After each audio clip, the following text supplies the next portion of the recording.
કેમ છો વિદ્યાર્થી મિત્રો? આજે આપણે ધોરણ 8માં બ્રિજ કોર્સ વિશે અભ્યાસ કરીશું. ચાલો યાદ કરીએ. અહીંયા વિદ્યાર્થી મિત્રો, તમારે અગાઉના ધોરણમાં તમે જે શીખી ગયા છો તેના વિશે આપણે પુનરાવર્તન કરવાનું છે. પ્રશ્ન 1. તમને ગમતું કોઈ પણ એક ગીત લખો. તો અહીંયા વિદ્યાર્થી મિત્રો, તમને ગમતું હોય તેવું કોઈ પણ એક ગીત તમારે લખવાનું છે. પ્રશ્ન 2. તમારા ગામ, પાદર કે મહોલ્લાનું વર્ણન કરો, લખો. તો અહીંયા પણ તમારે વિદ્યાર્થી મિત્રો, તમારું ગામ હોય તે પાદર હોય, ગામને પાદર કે મહોલ્લાનું વર્ણન તમારી રીતે તમારે લખવાનું છે. પ્રશ્ન 3. નીચેના શબ્દ ચોરસમાં આપેલ રૂઢિપ્રયોગ શોધો અને નીચે આપેલ અર્થ સામે લખો. તો અહીંયા નીચે આપણે કેટલાક રૂઢિપ્રયોગ આપેલા છે. 1. પાછા વળીને જોવું, તો પૂંઠ વાળવી. 2. ગુસ્સે થવું, તો લાલ પીળા થવું. સુખી સંપન્ન થવું, તો 2 પાંદડે થવું. કામ બંધ કરવું, માંડી વાળવું. જમવા માટે છૂટા પડવું, તો વિદાય લેવી. તક મળવી, લાગમાં આવવું. અને આરામ લેવો એટલે પોરો ખાવો. ઉપર કોષ્ટકમાંથી વિદ્યાર્થી મિત્રો તમારે જવાબ શોધી અને લખવાના છે. પ્રશ્ન 4. તમને આવડતી કોઈ પણ 5 કહેવત લખી તેના વાક્યમાં પ્રયોગ કરો. તો અહીંયા વિદ્યાર્થી મિત્રો, તમને જે કહેવતો આવડતી હોય તે તમારે કોઈ પણ 5 કહેવતો તમારી રીતે લખવાની છે. પ્રશ્ન 5. કૌંસમાં આપેલ સંજ્ઞાનું વર્ગીકરણ કરો. તો અહીંયા બધા જ શબ્દો ઉપર ભેગા આપેલા છે. તેને વ્યક્તિવાચક, જાતિવાચક, દ્રવ્યવાચક, સમૂહવાચક અને ભાવવાચકમાં વર્ગીકરણ કરવાનું છે. તો અહીંયા વિદ્યાર્થી મિત્રો, વ્યક્તિવાચક તો સરદાર સરોવર, આકાશ, હરખચંદ અને બિરબલ તે વ્યક્તિવાચક આવશે. જાતિવાચક આંબો આવશે.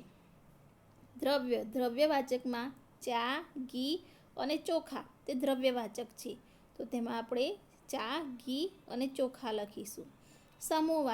સમૂહવાચકમાં સૈનિક. ભાવવાચકમાં તો રડવું, પ્રેમ અને ધીરજ તે ભાવવાચક. તો આ રીતે તમારે સંજ્ઞાનું વર્ગીકરણ કરવાનું છે. પ્રશ્ન 6. ધોરણ 7માં ભણી ગયેલ એકમોમાંથી તમને સૌથી ગમ્યું હોય તે પાત્ર લખો. તમે જે પાઠ ભણી ગયા 7માં, તેમાં સૌથી વધુ તમને જેનું પાત્ર ગમ્યું હોય તેના વિશે 5 થી 7 વાક્યો લખવાના છે. પ્રશ્ન 7. મારું ગામ વિશે 15 વાક્ય લખો. તો વિદ્યાર્થી મિત્રો, અહીંયા તમારે તમારા ગામ વિશે 15 વાક્યો લખવાના છે. પ્રશ્ન 8. પૂર્ણવિરામ, ઉદ્ગાર ચિહ્ન, પ્રશ્નાર્થ ચિહ્ન, અર્ધવિરામ, ગુરુવિરામ, અવતરણ ચિહ્નના 2 વાક્યો લખો. તો પૂર્ણવિરામ, તો પહેલું વાક્ય આવશે, રામ મહાન રાજા હતા. વાક્ય પૂરું થાય એટલે આપણે પૂર્ણવિરામ મૂકીએ છીએ. રામ વનમાં ગયા હતા. બીજું વાક્ય બનશે, રામ વનમાં ગયા હતા. તે જ રીતે ઉદ્ગાર ચિહ્ન, ધન્ય છે તારી બહાદુરી. અને બીજું વાક્ય, વાહ, પછી ઉદ્ગાર ચિહ્ન આવશે, કેટલું સુંદર દ્રશ્ય. પ્રશ્નાર્થ ચિહ્ન પરથી વાક્ય બનાવીશું. તમે મુંબઈ શા માટે જવાના છો? પ્રશ્ન છે, તો પાછળ પ્રશ્નાર્થ ચિહ્નની નિશાની કરીશું. હું કેમ આવ્યો કે તું જાણતો નથી? તો આ પણ પ્રશ્નાર્થ વાક્ય છે. અર્ધવિરામ, પ્રશ્નપત્ર જોઈ વિદ્યાર્થીઓ મૂંઝાયા. પછી આપણે ટપકાની નિશાની, 2 ટપકાની નિશાની, અર્ધવિરામ, એમને કંઈ સમજણ પડી નહીં.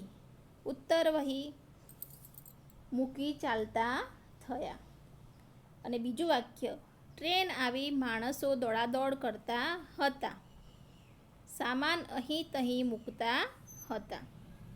તે જ રીતે ગુરુ વિરામનું વાક્ય બનાવીશું વિદ્યાર્થી મિત્રો. એણે છત્રીવાળાને કહ્યું, આ છત્રી રિપેર થઈ શકશે.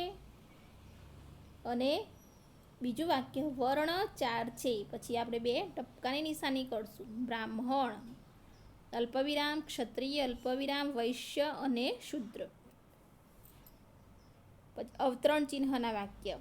અવલે કહ્યું, દરિયો માજા મૂકે છે. અવતરણ ચિહ્ન 2 ટપકા કરીને આપણે અવતરણ ચિહ્નની નિશાની મૂકીશું.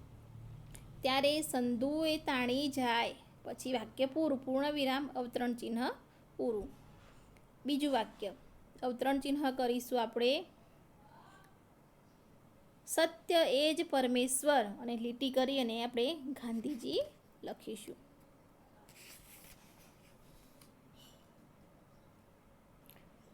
આગળ અહીંયા આપણે કદમ 1, તો આપેલા ચિત્રના આધારે વાર્તા બનાવો.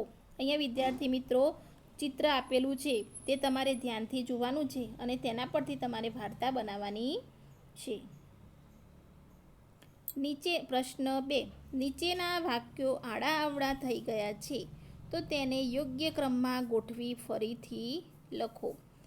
વાક્ય પહેલું વાક્ય, રમકડા રહ્યા છે બાળકો ખરીદી. બાળકો રમકડા ખરીદી રહ્યા છે. વાક્ય 2, મેળામાં દુકાનો જાત છે જાતની. તો મેળામાં જાત જાતની દુકાનો છે. ચાવીવાળા છે ઘણા ઇલેક્ટ્રિક રમકડા બેટરીવાળા મળે મેળામાં. તો મેળામાં ઘણા ચાવીવાળા, બેટરીવાળા, ઇલેક્ટ્રિક રમકડા મળે છે. ઉગે પૂર્વમાં આથમે છે પશ્ચિમમાં સૂર્ય, અને સૂર્ય પૂર્વમાં ઉગે છે ને પશ્ચિમમાં આથમે છે. પાંચમું વાક્ય, ખેલ બાળકો જુદા રાજી જોઈ રાજી જુદા ગયા થઈ મદારીના. તો બાળકો મદારીના જુદા જુદા ખેલ જોઈ રાજી રાજી થઈ ગયા. હવે પ્રશ્ન 3, નીચેના ચિત્રને આધારે પ્રશ્નોના જવાબ આપો. તો અહીંયા સરસ ફુગ્ગાવાળાની વાર્તા આપેલી છે વિદ્યાર્થી મિત્રો. તો તમારે તે ચિત્ર જોવાનું છે અને નીચેના પ્રશ્નોના જવાબ આપવાના છે. પ્રશ્ન 1, ફુગ્ગાવાળા અને બાળકો શું વાત કરતા હશે? તો જવાબ આવશે, બાળકો ફુગ્ગાવાળા ભાઈને તેની કિંમત વિશે પૂછતા હશે. ફુગ્ગાવાળા ભાઈ તેમને જવાબ આપતા હશે. પ્રશ્ન 2, બાળક ફુગ્ગા સાથે કેમ ઉડતો હશે? તો જવાબ આવશે, વધારે પવન હોવાના કારણે ફુગ્ગા આકાશમાં ઊંચે ઉડે છે ને બાળકનું વજન પણ ઓછું હોય તેથી તે પણ ઉડે છે. પ્રશ્ન 3, ઉડતો બાળક કેવી રીતે નીચે આવી ગયો? જવાબ આવશે, ઉડતા બાળકે તેની પાસે રહેલી પિનની મદદથી બધા ફુગ્ગા ફૂટતા બાળક નીચે આવી ગયું. બાળકને ફુગ્ગા સાથે ઉડતો જોઈ બધા શું વિચારતા હશે? તો બાળકને ફુગ્ગા સાથે ઉડતો જોઈ બધા ગભરાઈ ગયા હશે અને હવે બાળક કેવી રીતે નીચે આવશે તેના વિશે વિચારતા હશે. તમે જો ફુગ્ગા સાથે ઉડી જાઓ તો શું થાય?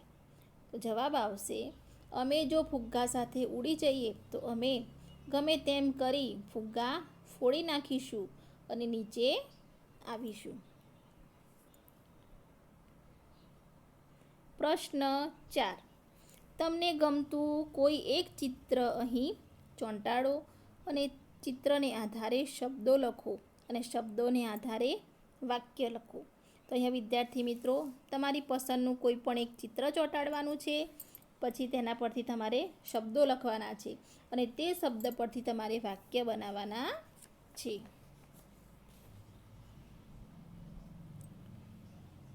કદમ 2, પ્રશ્ન 1, ધોરણ 7ના એકમ 2ના ચિત્રને આધારે વર્ણન કરો. તો અહીંયા વિદ્યાર્થી મિત્રો તમે 7મા ધોરણમાં અભ્યાસ કરી ગયા છો. તો એકમ 2 એટલે કે પાઠ બેના ચિત્રને આધારે ચિત્રનું વર્ણન કરવાનું છે. પ્રશ્ન 2. નીચે આપેલી કાવ્ય પંક્તિઓ વાંચી પ્રશ્નોના જવાબ આપો. અહીંયા કાવ્ય પંક્તિ આપેલી છે, તો તેના પરથી આપણે નીચે કેટલાક પ્રશ્નો જોઈએ. 1. ઉપરોક્ત પંક્તિમાં પગનો સમાન શબ્દ કયો છે? તો અહીંયા જવાબ આવશે, અહીંયા ઉપરોક્ત પંક્તિમાં પગનો સમાન શબ્દ ચરણ છે. પ્રશ્ન 2. જેનો પતિ હયાત હોય એવી સ્ત્રી શબ્દ સમૂહ માટે એક શબ્દ ઉપરોક્ત પંક્તિમાંથી શોધીને લખો. તો જવાબ આવશે સોહાગણ. પ્રશ્ન 3. વહાલાજીના મંગળ ઘવરાઈએ જીરે કાવ્ય પંક્તિના આધારે મંગળ શબ્દને સમજાવો. તો અહીંયા જવાબ આવશે મંગળ એટલે શુભ પ્રસંગે ગવાતું ગીત. પ્રશ્ન 3. નીચેના પ્રશ્નોના ઉત્તર આપો. આજની ઘડી રળિયામણી ભક્તિ ગીતના આધારે વાલાજીની તૈયારીનું વર્ણન કરો. તો વિદ્યાર્થી મિત્રો, આપણે અગાઉના ધોરણમાં શીખી ગયા છીએ. તો જવાબ લખીશું. વાલાજીના આગમનની તૈયારીના ભાગરૂપે લીલા અને સૂકા વાંસ વઢાવીને તેનો મંડપ બનાવવામાં આવ્યો છે. લોકોએ પોતાના ઘરના દરવાજે તોરણ બાંધ્યા છે. ચોકમાં મોતીથી સાથિયા દોરાવવામાં આવ્યા છે. વહાલાજીના ચરણ ધોવા માટે ગંગા જમનાના નીર મંગાવવામાં આવ્યા છે. આમ વહાલાજીના આગમનની ઘણી તૈયારીઓ કરી છે. પ્રશ્ન 4. આજની ઘડી રળિયામણી ભક્તિ ગીતમાં આવતા પ્રાસવાળા શબ્દો નોંધો અને એ શબ્દોનો ઉપયોગ કરી વાક્ય બનાવો. તો પ્રાસવાળા શબ્દો આવશે વિદ્યાર્થી મિત્રો રળિયામણી અને વધામણી, અને બીજો આવશે વઢાવીએ અને રચાવીએ. તો તેનું વાક્ય રળિયામણીનું વાક્ય આવશે વહાલાજી આવવાના છે, તેથી આજની ઘડી રળિયામણી છે. અને વધામણીનું વાક્ય આવશે ડૉક્ટરે બહાર આવી પુત્ર જન્મની વધામણી આપી. વઢાવીએ શબ્દ પરથી વાક્ય બનશે આલા લીલા વાંસ વઢાવીએ તેના મંડપ બાંધ્યા. અને રચાવીએ તો મેદાનમાં બાળકો પાસે કાંકરાથી રંગોળી રચાવી. આ રીતે તમારે વાક્ય બનાવવાના છે. પ્રશ્ન 5. અળ અને રવાળા સરખા ઉચ્ચાર ધરાવતા શબ્દો લખી તેનો અર્થ ઉદાહરણ મુજબ લખો. અહીંયા ઉદાહરણ આપેલું છે વિદ્યાર્થી મિત્રો વાળ અને વાર. તો વાળનો અર્થ થશે માથાના વાળ અને વારનો અર્થ થશે અઠવાડિયાનો એક વાર. તે રીતે નળ અને નર એ બનશે. તો એક નળ એટલે પાણીનો નળ અને નર એટલે પુરુષ. અને બીજો શબ્દ બનશે ગાળ અને ઘાર. તો એક શબ્દ બનશે ગાળ એટલે અપશબ્દ અને ગાર એટલે ઓળિયો. પ્રશ્ન 6. ઉદાહરણ મુજબ પિરામિડ બનાવવું. અહીંયા ઉદાહરણ આપેલું છે. પહેલાં એક શબ્દ હું, આજે, મોડાસા, જવાનો છું, આવતીકાલે પાછો આવવાનો. તો પહેલું એક શબ્દ લીધો, પછી 2 શબ્દ છે, પછી 3 શબ્દ, પછી 4, પછી 5 અને પછી 6 શબ્દ. તો આ રીતે પિરામિડ બનાવી છે.